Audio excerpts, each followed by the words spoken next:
Hi there, and welcome to Vegan Island Radio, the show that's dedicated to artists, activists, and everyday people who are doing their bit to encourage others and bring about a vegan planet in their own special way. Today, on the proverbial vegan island, I have with me Roger Yates.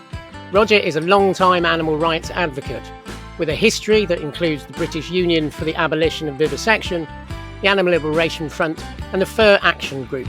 As co-founder, he now works with the Vegan Information Project, who describe themselves as intersectional vegan education unchained. Roger also once had a chance to try out for Leeds United back in the 70s, which at the time was one of the biggest clubs in Europe.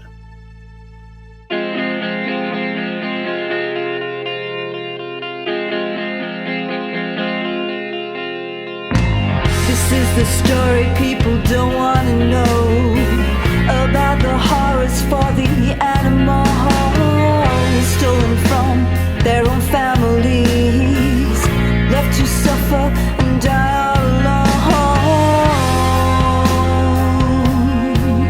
Oh, headed prodded to another road train, bound for the slaughterhouse again and again. Innocent eyes peer through the bars. Do you eat and simply disregard? Oh, born alive, suffering is suffering. Blood is blood, pain is pain. Born to die. 2269.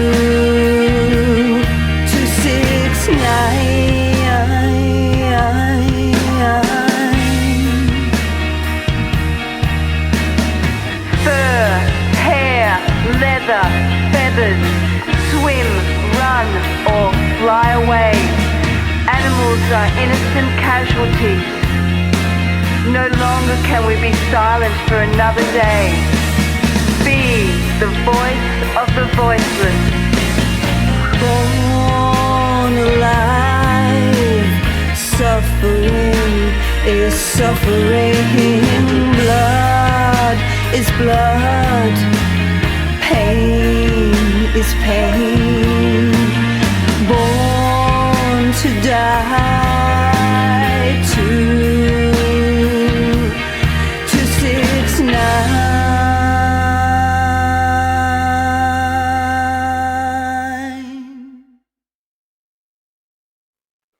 How you doing, Roger? Welcome to the island. Thanks a lot for having me. Great to be here. Yeah, you're very welcome. Tell me all about Leeds United then. Yeah, well, I used to go and watch the Reve team, the famous team. I can still reel them off, Sprake, Reenie Cooper and all that. And I used to go and watch them. And then one of their players or scouts came to, we used to have an inter-street competition. I was in a big council estate, a place called Otley, which is 10 miles from Leeds. And they came there, and some of them were picked to have a trial, or they just took our names. I remember I got a medal. I've still got it, becoming runner-up in some competition. And then I'd moved to the Isle of Wight with my mother. She was a bingo manager, and suddenly we got this invite for me to go for a trial. But in the meantime, we were right down the other side of the country, and it was interesting because the people on the island didn't know much about professional football. And so I was a bit of a weird kind of mini celebrity because I'd actually been to Elland Road. And as you said, they were the massive team at the time. So I was able to teach the kids the chants from the stands and everything.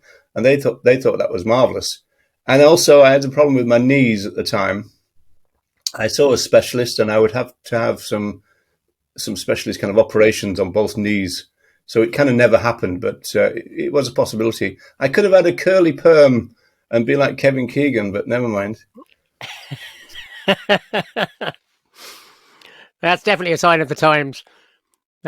Yes, I know Otley myself. I was spent some time around the Leeds area. Half of my family were sort of Leeds. On my father remarried, and on his side, they were all miners. So suffered terribly in the miners' strike. Yeah, well, I've got a minor strike story in the sense that we were doing stalls in Liverpool, and we used to help them collect money and stuff. And then there was a charity match, which organised by the Northern Animal Liberation League, and the press called it the Beefies versus the Beanies. And I always thought we won 2-1, but I've been told we won 3-1, but I don't know. So, what set you on your path to animal rights? Well, I've been asked that question a few times, and I think it goes back to I had a sense of fairness when I was a child, even down to the thing about I couldn't understand the other kids kind of smashing up telephone boxes and that kind of thing. I always thought, well, that's not fair. What if somebody needs to make a call? I mean, this was the days before people had phones in their homes and stuff, and so I always had this kind of feeling of fairness.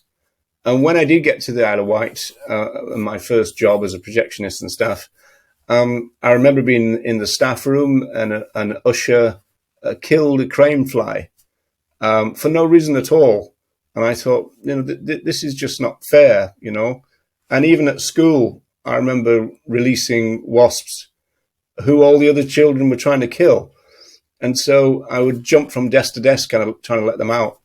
And so that was, I think, the low-level emotional thing. And then when I got into the movement, and especially when I started reading Tom Regan and the Case for Animal Rights, that kind of stuff, I suddenly had a philosophical understanding of my feelings. And so that's how it all kind of came together, a little bit like a recipe, I suppose.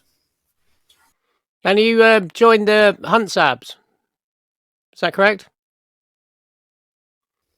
Yeah, that was the first thing I did, and what appealed to me there, because I saw an advert for them in a music mag, might have been the NME, and they were asking for action and not money, and that also goes back to my sister, who was 8 years senior to me.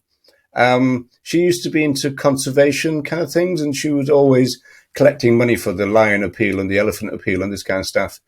And there was a scandal involving the RSPCA at the time and about all the waste of money that was going on. And so I was thinking, how much of my sister's, money gets to the animals, as it were. So because the SABs were asking for action, that appealed to me. And so I entered the movement on the activist side and never regretted it in that sense, because it kind of chewed me into doing stuff, not just standing for it, I suppose. So you now deal with animal rights within society. Would that be a fair representation? You mean? Well, yeah. I mean, I see the main problem that we face is cultural speciesism, and so yeah, I always say it. I put it this way: that nowadays we're, rather than looking for enemies to fight, we're looking for people to educate, and so that really is the key to it. If we can do something about cultural speciesism, which is the kind of power and the ideology that backs up all of animal use, if we can change that, then it would almost be like, a wall just coming down all at once. It'd be like the Berlin Wall or something.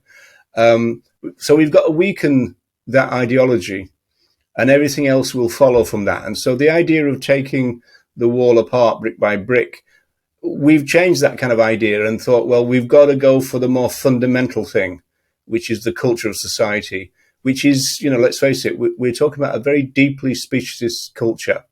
Everything that society does is based on the exploitation of other animals. And so that really has got to be where we target our efforts. So some people would say that those in favour of animal rights neglect human rights. Would you say that that's the case, or would you say that as humans are part of the animal kingdom, that it's an all-inclusive. Yeah, it is. I subscribe to David Nybert's idea about the entanglements of oppression and liberation. So it's all of the one, and that was also the view of the people who formed the vegan social movement in 1944. And so yeah, it's all kind of entangled. Even Tom Reagan said, it's not a question of picking and choosing. You can do it all, in the sense that justice for all, really. And so, yeah, it's some people use the word that has become controversial, but now I just prefer to say that things are entangled, and but there's no reason why we can't be concerned about animal rights and human rights, because we're not really going to get one without the other. We talk about things like intersectionality, but as I said, that has become quite a controversial term. Well, it's interesting because it's become controversial everywhere now, not just in the way it's used in the animal movement, which is quite interesting. But I think Kimberly Crenshaw, who came up with the idea, she was an academic, and she expected that the idea would be applied elsewhere. I mean, that's what academics do. But this application has proved to be controversial. So a lot of people have started to move away from the concept. But the idea, which existed before, but in different names, like kind of modes of domination and logic of domination, this kind of thing, just basically means that if you've got a society that dominates one type, be them humans or other animals, they're liable to dominate and exploit all of them. And so that means that you've got to take it all down at once as well. Yeah, they don't. There seems to be a link between people who go on to abuse people by starting with abusing other animals first.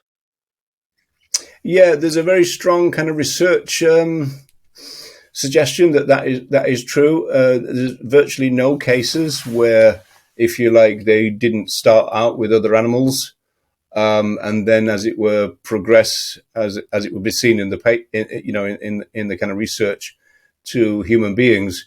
Because from an animal rights point of view, it's just an indication of a problem right from the start. So, in advocating for a vegan world, do you feel that the conversation is somewhat shifted towards climate and the effects that animal agriculture have on the climate? Do you feel that that's clouding the issue? Or do you feel like it's a good entry point?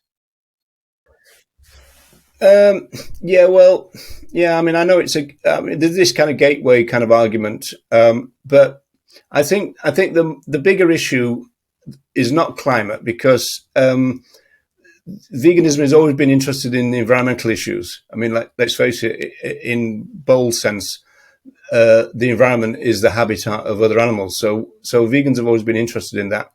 The real problem is the fact that a lot of people orient towards veganism as a diet. That's more destructive than them thinking of the environment.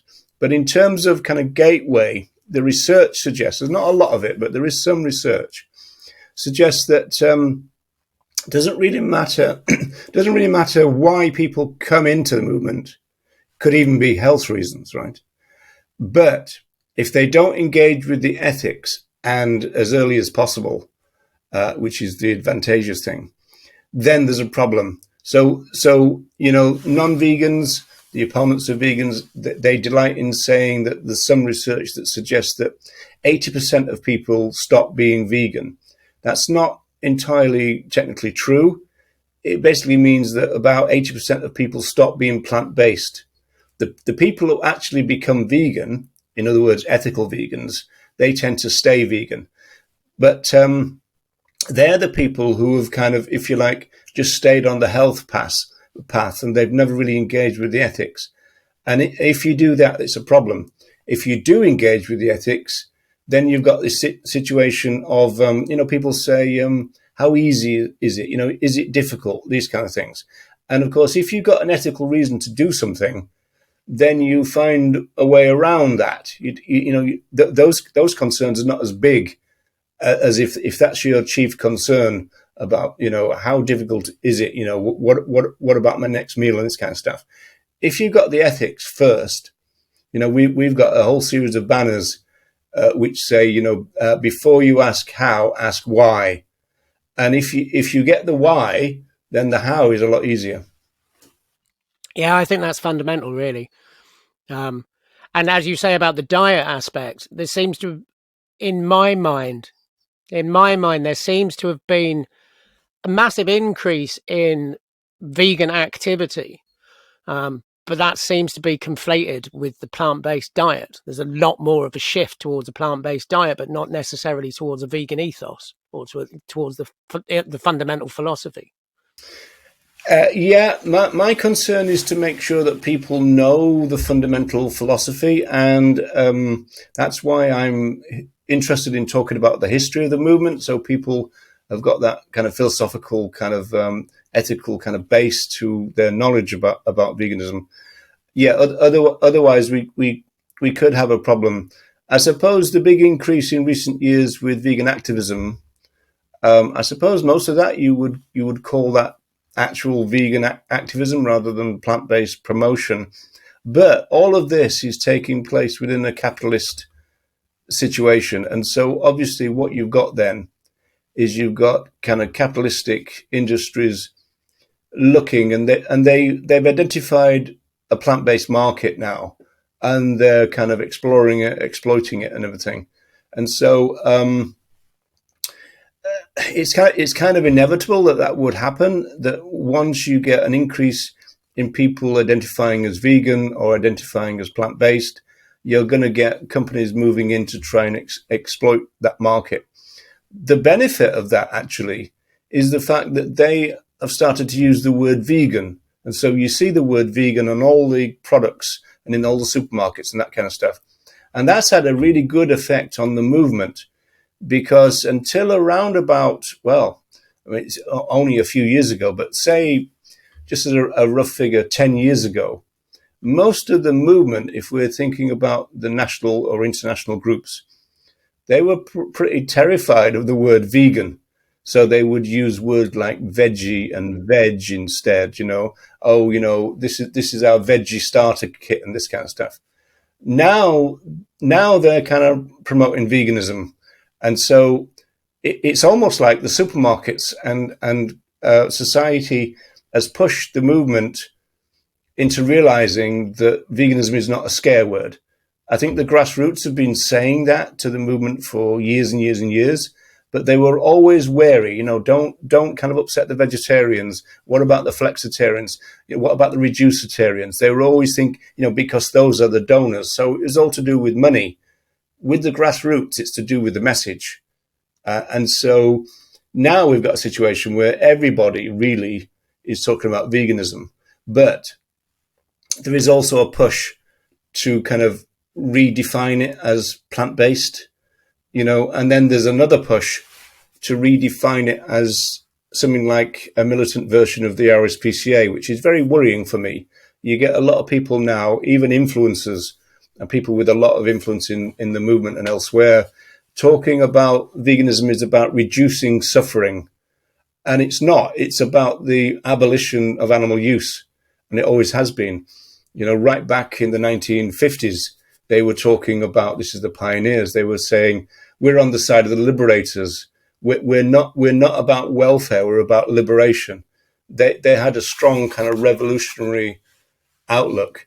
And to some extent, that's moderated, which in social movement theory sense is what happens to movements. When they grow bigger, they tend to moderate. And it has happened to the vegan movement. But we've got to try to make sure that it doesn't happen too much. Otherwise, the core values of veganism could be lost forever. Yes, I often worry about that myself. Excuse me. I do remember that very much the V word being tantamount to a swear word, or certainly a very scary thing. And I think that came from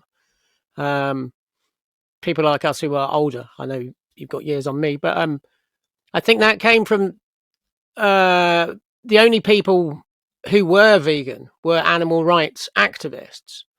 And animal rights activists were often portrayed as scary terrorist movements, etc., etc. So the word, the word vegan was aligned with that, and that made a lot of more of the mainstream movement shy away from using that word. Yeah, I think that's right. And I think some people have got a problem with fundamental values. In other words, moral consistency is actually something that you would think is a valued commodity, but it's actually not. People are actually a bit scared about that. Tom Reagan articulates that in a wonderful speech he did in 1988, and he said that we get called extremists, and he said, but I am an extremist if you mean I'm against it all the time. He said, I'm against sexual violence all the time. I'm against child molestation all the time.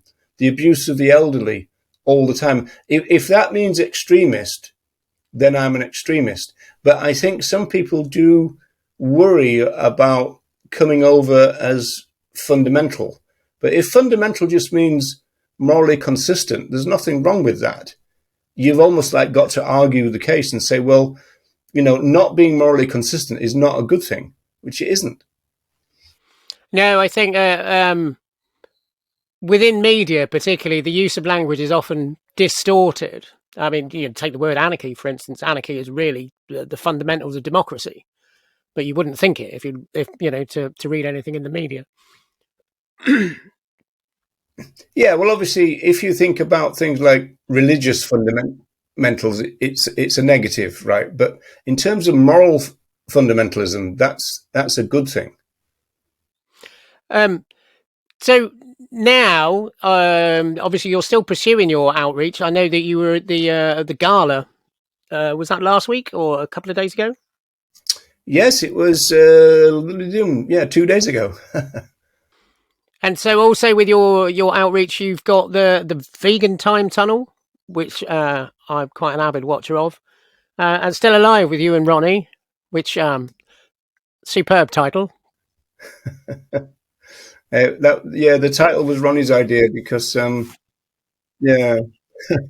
we've got a great closing to the show now, because we say, well, we'll see you next week if we are, and then Ronnie goes, still alive. So it's quite a nice little ending, really. But of course, what it's really doing is, you see, I'm quite keen on busting vegan stereotypes. We've got no sense of humor.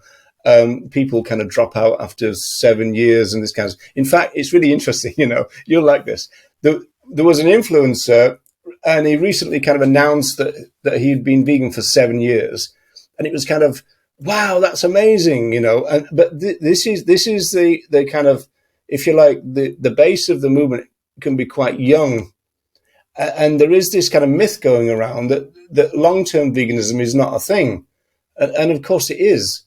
And so we're kind of playing with that kind of idea.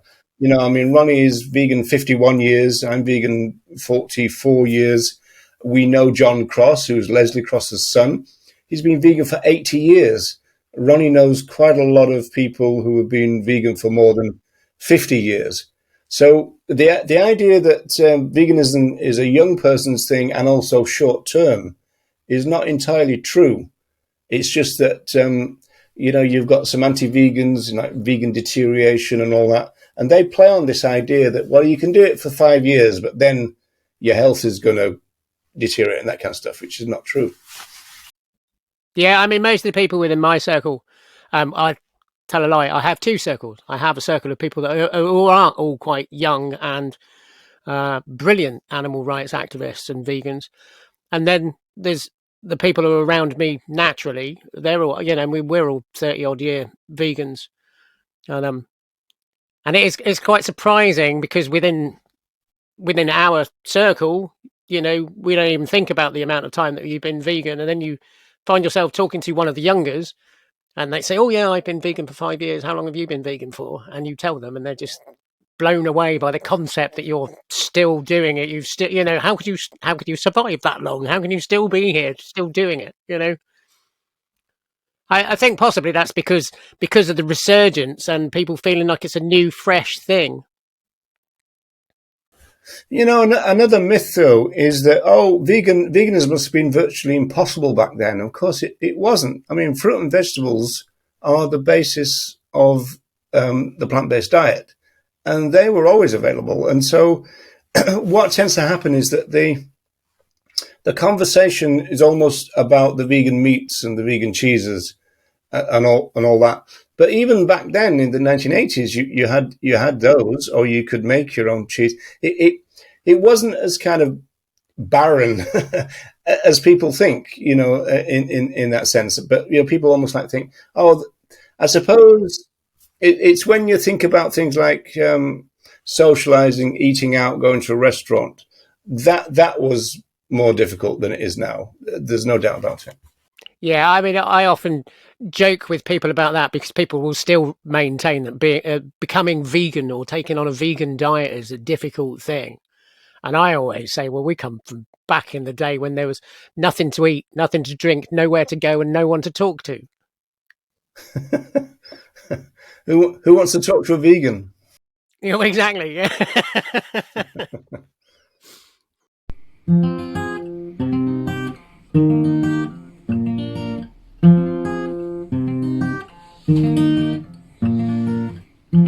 There's a dagger in the courtyard. There's a bolt gun with your name. Move along, there's nothing to see here. All the pain is swept away. What does it take to be bloodless? Feast on the flora, not the fauna. At least you are not destined for the gun or the gas chamber. Release the harmless to a sanctuary. Let them live in peace. Morrissey said, meat is murder. Be brave and careful what you eat. What does it take to be bloodless? Feast on the flora, not the fauna. At least you are not destined for the gun or the gas chamber.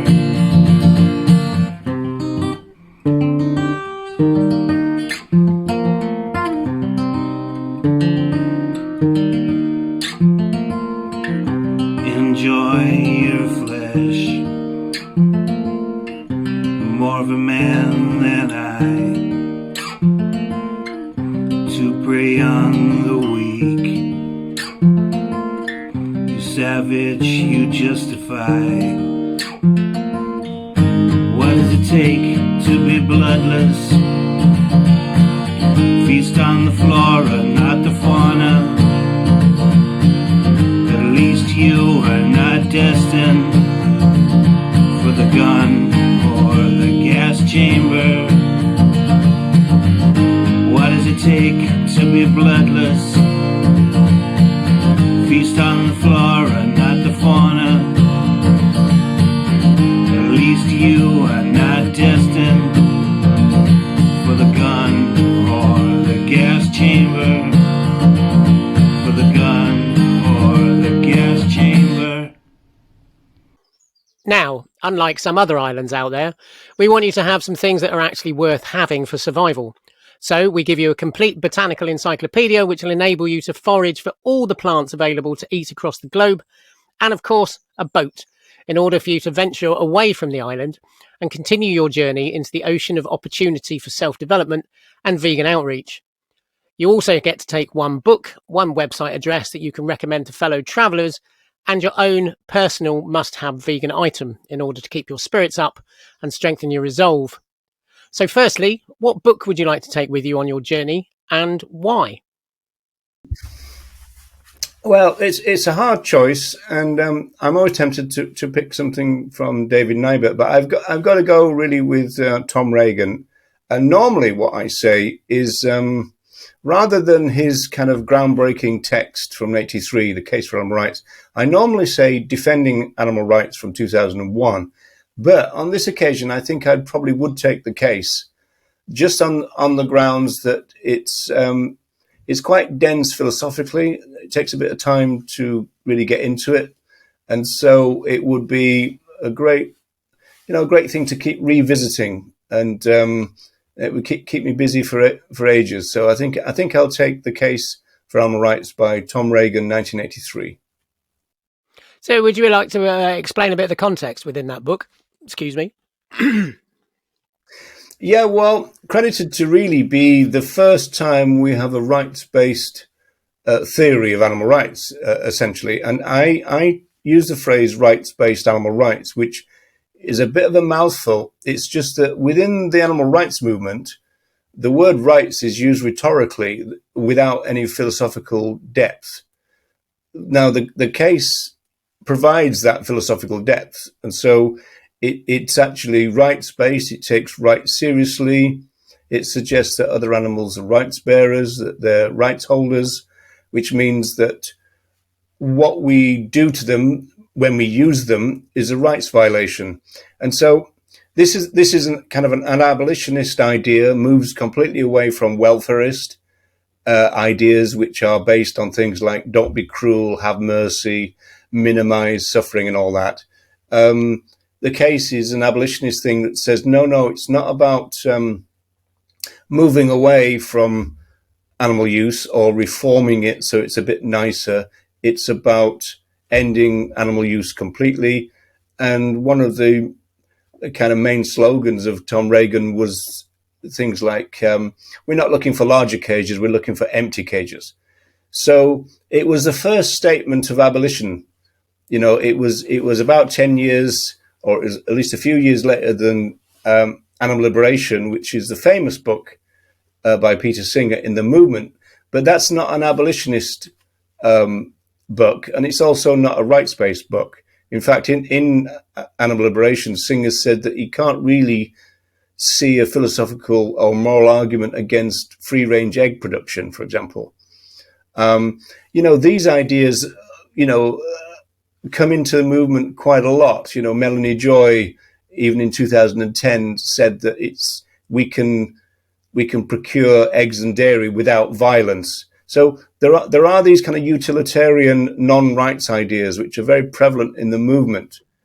Reagan was the one that set the benchmark in terms of abolition. No, the idea is to end it, not reform it or tinker with it. And so that appeals to me a lot. So you have the opportunity to take one website address with you to pass on to fellow travellers. What would you like to do there? Yeah, well, I'd probably take goveganworld.com, which is Irish-based. In fact, it used to be called Go Vegan Ireland. The interesting thing about that is that you could regard it as a transnational group in the sense that their reach is transnational, but it's also very kind of grassroots. There's not many staff. All the money that they gain and generate goes into the campaigning. So it doesn't kind of create a corporation.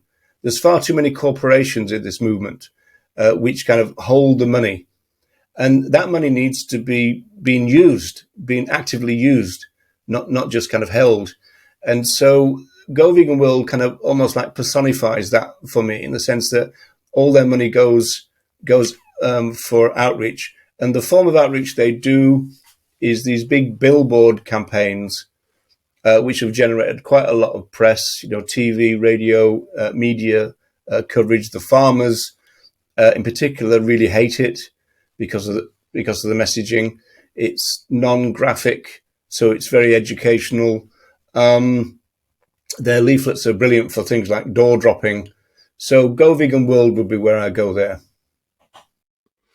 Brilliant. And finally, you get to have with you your own personal must-have vegan item to take with you, just to keep your spirits up and help your resolve. So What vegan item would you like to take with you? Well, yeah, I mean, it's the vegan bit that's tripping me up a little bit. But I mean, in terms of comfort, I'm going to say comfortable underwear. I mean, am I allowed to go there? Comfortable underwear. I think you can go there, as long as you don't get graphic. Well, at my age, comfy underwear, particularly socks and stuff, are very important. So, Yeah, I'm a big fan of socks myself, definitely. There's nothing worse than wet socks. yeah, wet socks. I remember sabbing days, hair coursing and especially grouse shooting, but just kind of, running through ploughed fields and stuff. Everybody ends up in the van on the way back, and their feet are very uncomfortable. Yeah, I do remember that. Yeah, wrinkly feet. Well, I think that about concludes our interview for today. It's been wonderful speaking to you, and hopefully we'll get to do it again. Well, thanks for having me. So now all that remains for us to do is for me to thank you again for coming and visiting me on the island, and for you to climb aboard your wonderfully crafted vessel and sail off into the sunset to continue on your journey towards a fully vegan planet. Thanks once again to Roger Yates from the Vegan Information Project. All the links to find him are in the description. And as Roger sails away on their brand new adventure, I'd just like to say a special thank you to Sophia Fletcher, Vystopia and Tom Ewings for providing today's music. Links for all of them are available in the description. That's all for now on Vegan Island Radio. Please like, share, subscribe, leave us a comment if you wish. And if you would like to help maintain the island, why not click on the Patreon link and see what you can do to help out.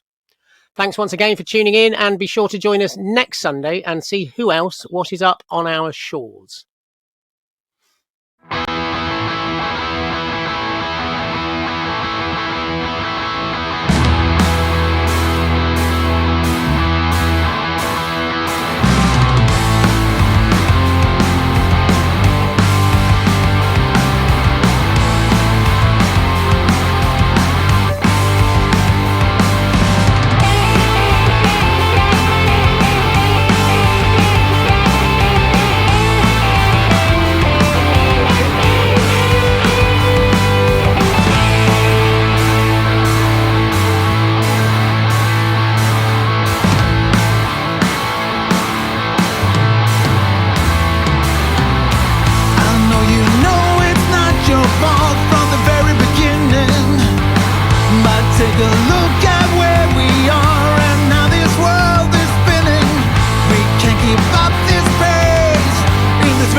the Arque Experience.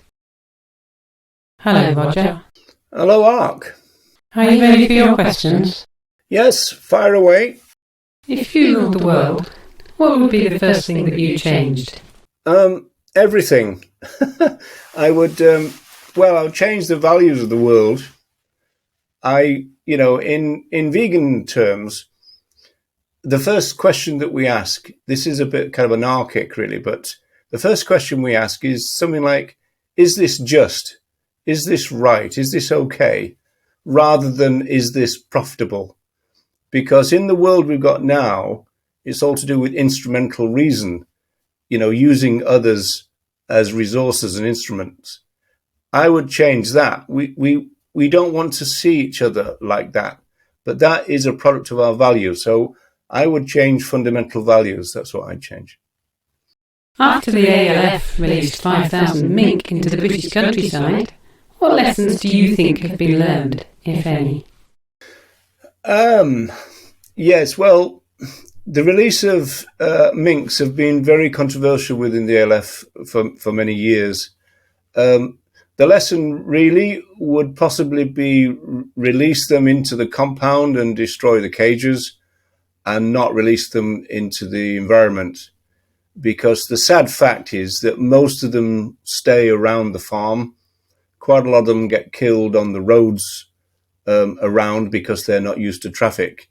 In fact, the vehicles that they're used to, just crawl along usually. So they're just not used to traffic as we know it.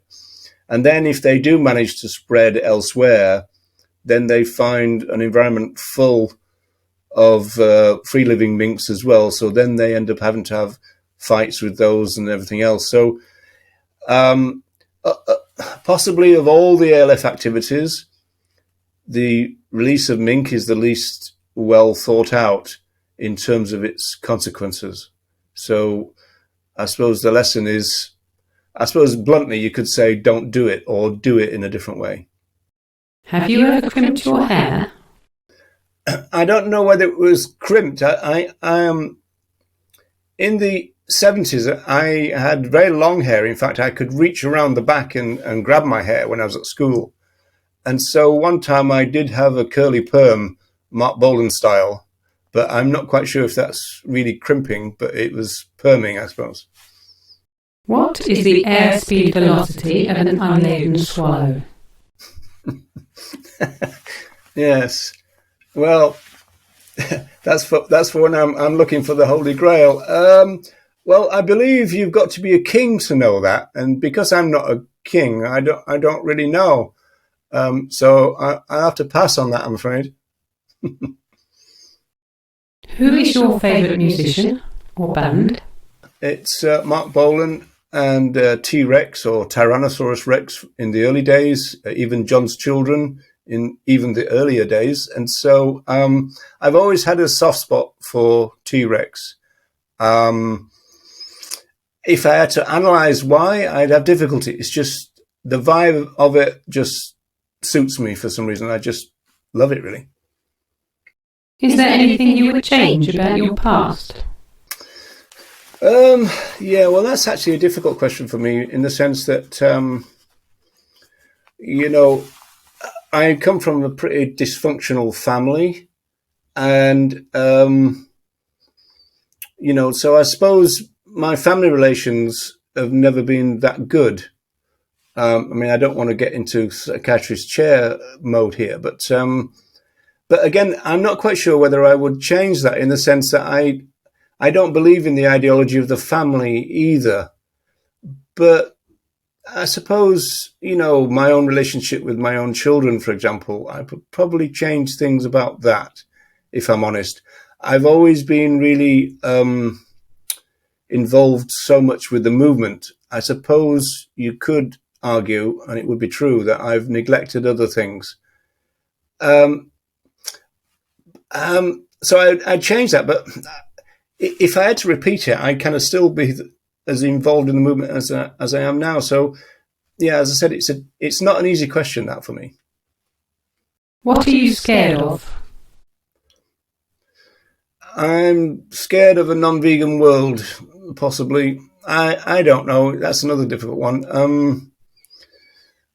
Yeah, I mean, I'm not scared of things like dying. I think I'm more scared of things like the process of it, and if it's going to be long times of pain and that kind of stuff. But yeah, I don't know.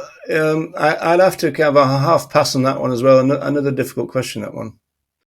What is the weirdest thing you found in your garden? Well, I don't have a garden, but there's a kind of communal garden outside, and there's a palm tree in it. Is that weird? I actually would say nowadays things like the lack of insects and bees is the weirdest thing, in the sense that I remember as a kid, finding newts and frogs, and I always had a thing about bulrushes and stuff. And I think that the change in that sense, that we seem to have done so much damage to the environment, that we seem to have lost so much. And I think that's possibly the answer. And that's probably a bit more serious than you expected, but that's it. What gets you up in the morning? Well, I suppose people are going to be glib and say alarm clock or something, aren't they, there? But I suppose my driving force is the movement, always has been. I always kind of tend to see the world through the lens of the animal movement. So that's it, really, in the sense that when I wake up, that's my first thoughts, kind of what is it today that I'm doing within the movement. So, yeah, it's this burdensome movement that I'm in. That's what gets me up in the morning and drives me to bed at night time. That concludes the Arque Experience. Thank you, Roger. Yeah, brilliant. Thanks so much for having me.